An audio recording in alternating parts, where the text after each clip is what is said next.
Hi welcome to max TV. ఈరోజు మనం LB నగర్లో సౌమ్య స్కిన్ క్లినిక్లో ఉన్నాం. స్కిన్కి వచ్చే రకరకాల ప్రాబ్లమ్స్ గురించి ఎక్స్ప్లెయిన్ చేయడానికి ఈరోజు మనతో ఉన్నారు cosmetic dermatologist doctor Karthik Sunki గారు. నమస్తే సార్. నమస్తే సార్, జనరల్గా మెలాస్మా ఇది అంటే మంగు మచ్చలు అంటారు. సో ఇది చాలా మంది సఫర్ అవుతూ ఉంటారు దీని గురించి. ఇది అసలు ఎందుకు వస్తుంది, దీనికి ట్రీట్మెంట్ ఎలా ఉంది? సో ఈ ఫస్ట్ మెలాస్మా అన్న ప్రాబ్లం యూజువలీ మనకి ఫీమేల్స్లో ఎక్కువగా కనబడుతూ ఉంటుందండి. అరౌండ్ 40 years ఆఫ్ ఏజ్ వాళ్ళకి ఎక్కువగా కనబడుతుంటుంది. మెలాస్మా అంటే మనకి నల్ల మచ్చలు చెంపల పైన కానివ్వండి, ముక్కు పైన కానివ్వండి, అప్పర్ లిప్ అండ్ ఐబ్రోస్ పైన కూడా కనబడుతూ ఉంటుంది. So around 40 years of age గ్రూప్లో ఉన్న వాళ్ళకి మోస్ట్ కామన్లీ కనబడుతూ ఉంటుంది. సో అది కాకుండా 40 years కాకుండా మనకి ఇంకో 3-4 కండిషన్స్లో ఎక్కువగా కనబడుతూ ఉంటుందండి. థైరాయిడ్ ఇష్యూస్ ఉన్న వాళ్ళకి ఒక 4 times ఎక్కువ ఛాన్సెస్ ఉంటుందండి మెలాస్మా వచ్చే అవకాశం. అండ్ రెండోది ప్రెగ్నెన్సీలో, అండ్ కొంతమందికి మందులు వాడడం వల్ల కూడా మనకి మెలాస్మా రావడం జరుగుతూ ఉంటుంది. సో ఈ కండిషన్స్లో కొన్ని వాటిలో అరౌండ్ 40sలో ఏమవుతుందంటే మనకి హార్మోనల్ చేంజెస్ అనేది జరుగుతుంటుంది around 40s and in pregnancy. So అందువల్ల స్కిన్ సెన్సిటివిటీ టు లైట్ పెరుగుతూ ఉంటుంది.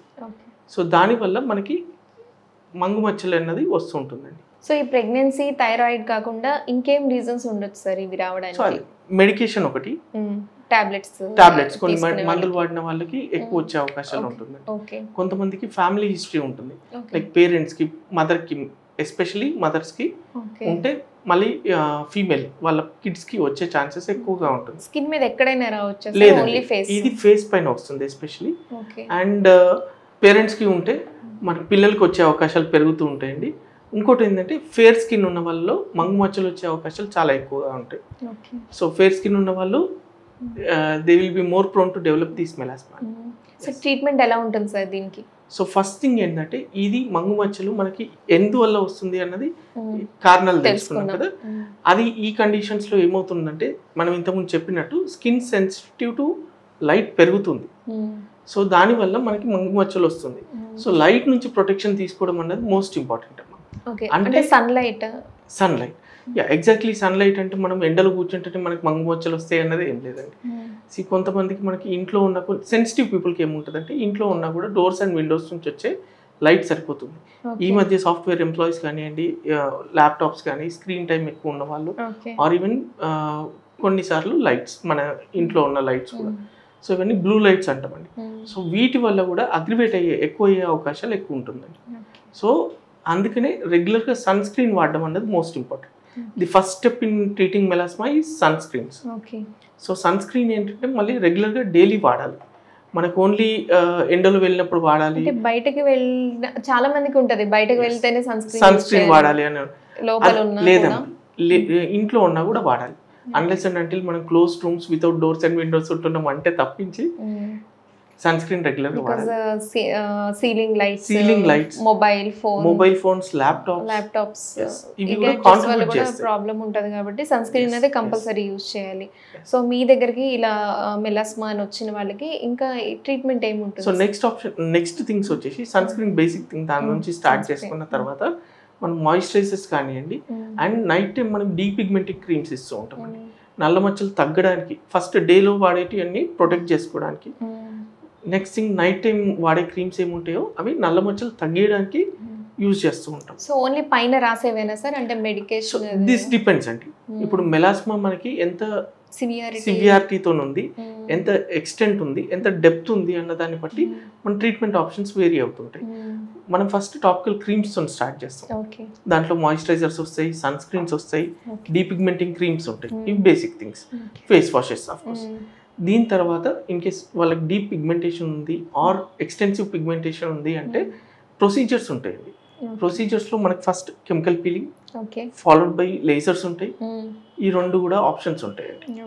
ఈ రెండిట్లో పేషెంట్కి తగ్గట్టు depending on type of pigmentation మనం ట్రీట్ చేస్తూ ఉంటాం. సో ఇది నెగ్లెక్ట్ చేస్తే అంటే నెక్స్ట్ లెవెల్ ఏది ఉంటుంది అంటారు సివియారిటీ? యూజువలీ మనము మంగు మచ్చల్ని ఆర్ మెలాస్మాని ఎంత జల్దీ డయాగ్నోస్ చేసి అంత జల్దీ ట్రీట్మెంట్ తీసుకుంటే అంత తక్కువ టైంలో క్యూర్ అయిపోతుందండి. చాలా మంది ఏమవుతుందంటే ఎక్కువ ఎక్స్టెంట్ అయ్యి బాగా ఎక్కువ హోమ్ రెమెడీస్ వాడేసి వాళ్ళు చెప్పిన ఫ్రెండ్స్ చెప్పిన క్రీమ్స్ అవన్నీ వాడేసి అన్నీ అయిపోయిన తర్వాత లాస్ట్ డాక్టర్ దగ్గరికి వస్తారు. అది మెయిన్ ప్రాబ్లం. అట్లా కాకుండా ఎర్లీ స్టేజ్లో స్టార్ట్ చేసేస్తే మనకి ట్రీట్మెంట్ అనేది జల్దీ తగ్గుతుంది అండ్ మెయింటెనెన్స్ కూడా చాలా బాగుంటుంది. సో ఫుడ్ రెస్ట్రిక్షన్స్ ఏమైనా ఉన్నాయా సార్ దీంట్లో? లేదు, ఫుడ్ గురించి ఏం ఫుడ్ వల్ల ఏమైనా రావడం కానీ అలాంటిది ఏమి ఉండదు. ఫుడ్ వల్ల ఏం రాదండి. సో అవి ఉన్నప్పుడు ఏదైనా ఫుడ్ ఏదైనా అవాయిడ్ చేయాల్సిన ఫుడ్ అలా ఏమైనా ఉంటుందా? అవాయిడ్ చేయాల్సిన ఫుడ్ ఏం లేదండి, బట్ రెగ్యులర్గా మాత్రం టమాటోస్, క్యారెట్స్ ఇట్లాంటి రెగ్యులర్గా తీసుకుంటే హెల్దీ ఫుడ్ కొంచెం తీసుకోవాలంటారు. Healthy diet is most important. So చాలా మందికి ఈ మెలాస్మా లాగానే ఇంకా ఫేస్ మీద రకరకాల మచ్చలు వస్తూ ఉంటాయి. అది మనం పిగ్మెంటేషన్ అనుకోవచ్చా, మెలాస్మా అనుకోవచ్చా, ఏంటి చెప్పండి? సో ఇన్ జనరల్ మనం పిగ్మెంటేషన్ అని అంటూ ఉంటాం కదా. Pigmentation is a broad term. ఎప్పుడైనా ఏదైనా మచ్చ ఉంది అంటే we can call it pigmentation. Simple. ఆ పిగ్మెంటేషన్ కాజ్ ఏంటి, దేనివల్ల వచ్చింది అన్న దాన్ని బట్టి మనకి డయాగ్నోసిస్ మారుతూ ఉంటుంది. మెలాస్మా గురించి ఇంతకుముందు మాట్లాడుకున్నట్లు ఇంకా వేరే పిగ్మెంటేషన్స్ ఏముంటాయంటే మనకి యూజువల్లీ కొంతమందికి చిన్న చిన్న డాట్స్ లెక్క వస్తుంటాయి ఫేస్ పైన. సో ఫ్రెకిల్స్ అంటాం, లెంటిజన్స్ అని కొన్ని ఉంటాయి. దాని తర్వాత కొంతమందికి యాక్ని వచ్చి పోయినాక కొన్ని మరకలు ఉండిపోతూ ఉంటాయి. వాటిని మనము పోస్ట్ ఇన్ఫ్లమేటరీ హైపర్ పిగ్మెంటేషన్, యాక్ని వల్ల వచ్చిన మచ్చలు అంటూ ఉంటాం. సో ఇట్లా ఒక్కొక్క అన్ని నల్ల మచ్చలు ఒకటి కాదు. Pigmentation is broad term. So అన్నిటికీ ఒక డిఫరెంట్ ఇది ఉంటుంది అన్నమాట. సో ప్రెగ్నెన్సీ టైంలో కూడా పిగ్మెంటేషన్ వచ్చే వాళ్ళు చాలా మంది ఉంటారు. ఎస్, అట్లా అది మనము దాన్ని క్లోయాస్మా అంటాం. మెలాస్మా వల్ల క్లోజ్ రిలేటివ్ అనుకోవచ్చు. ఎస్, క్లోయాస్మా అంటాం. అది యూజువల్లీ టెంపరీ. యూజువల్లీ ఏంటంటే ప్రెగ్నెన్సీ టైంలో ఆఫ్టర్ లాక్టేషన్ తగ్గిపోతూ ఉంటాయి. సో నార్మల్ గా వచ్చిన పిగ్మెంటేషన్ ని మనం అంటే దానికి ఏమైనా ట్రీట్మెంట్ తీసుకోకపోతే దానికి అదే తగ్గిపోతుంది అంటారా? కంపల్సరీ ట్రీట్మెంట్ తీసుకోవాలంటే that depends on pigment, type of pigmentation. ఇప్పుడు యాక్ని తర్వాత వచ్చిన మచ్చలు చిన్న చిన్న డాట్స్ లాగా ఉండిపోతూ ఉంటాయి ఫేస్ పైన. అవి కొన్ని రోజులకి యూజువల్లీ బిట్వీన్ 3 to 6 months, కొంతమందికి 1 year వరకు కూడా ఉండే ఛాన్స్ ఉంటుంది. అట్లాంటి వాటికి నార్మల్గా డెఫినెట్లీ పోతుంది, కానీ it will take some time. మనకేంటంటే ఎక్కువ మచ్చలు ఉన్నాయంటే వాటిని ట్రీట్మెంట్ చేసుకోకుండా ఆపేస్తే ఫేస్ అన్నది మచ్చలతో ఊరికి కనబడుతూ ఉంటుంది. సో దాన్ని ట్రీట్ చేసుకోవడం అన్నది బెటర్.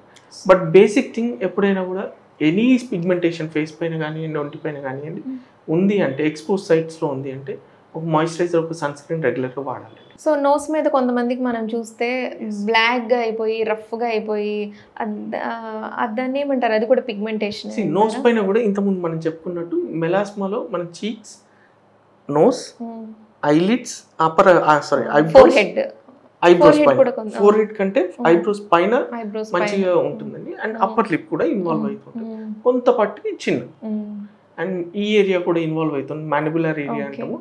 సో ఈ ఏరియాస్ అన్ని, కానీ మోస్ట్ కామన్లీ మనకి నోస్ అండ్ చీక్స్ ప్రామినెంట్గా కనబడుతుంది. సో అంటే compulsory moisturizer, sun screen use చేయడం వల్ల డెఫినెట్గా బేసిక్స్ అండి, బేసిక్స్ అది. దాని తర్వాత దాని తగ్గట్టు ఇన్ కేస్ మచ్చలు ఉన్నాయంటే స్టార్ట్ అవ్వగానే ఇంట్లో ఈ హోమ్ రెమెడీస్ పాటించకుండా ఒక డెర్మటాలజిస్ట్ ని కన్సల్ట్ అయ్యి యూజ్ చేస్తే డెఫినెట్ గా త్వరగా తగ్గిపోతాయి, సివియర్ గా వెళ్ళిపోకుండా త్వరగా తగ్గుతాయి. Okay sir, useful information sir, thank you.